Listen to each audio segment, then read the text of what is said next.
ในวันที่ 11 พฤษภาคม 2026 กรมช่วยสหกรณ์กระทรวงการเงิน สปป.ลาว ได้ต้อนรับการมาเคลื่อนไหวของคณะวิชาการจากกรมช่วยสหกรณ์กระทรวงการเงิน สส.เวียดนามนำโดยท่านเลืองงอกเธอ หัวหน้าแผนกคุ้มครองช่วยสหกรณ์เลขหนึ่งกรมคุ้มครองวิสาหกิจขนาดใหญ่กรมช่วยสหกรณ์หัวหน้าคณะ โดยให้เกียรติต่างหน้าต้อนรับของทานคำพันธ์พันธุรักษ์ว่าการหัวหน้ากรมช่วยสหกรณ์พร้อมด้วยหัวหน้าห้องหัวหน้าแผนกและพนักงานวิชาการเข้าร่วมการมาเคลื่อนไหวของคณะวิชาการกรมช่วยสหกรณ์ สส.เวียดนามในครั้งนี้ภายใต้การร่วมมือของทั้งสองกระทรวงการเงิน สปป.ลาว สส.เวียดนามทั้งเป็นการสืบต่อและสร้างแผนการร่วมมือประจำปี 2026 และแผนการร่วมมือ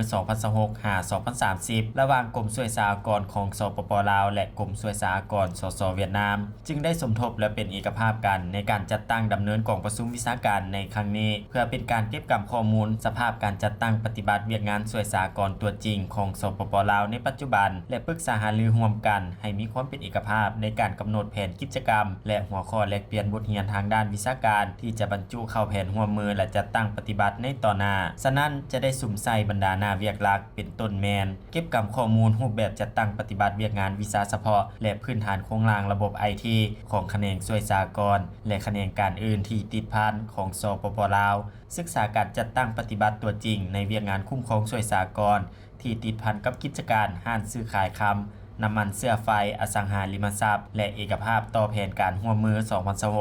2026-2030 นำอีกด้วย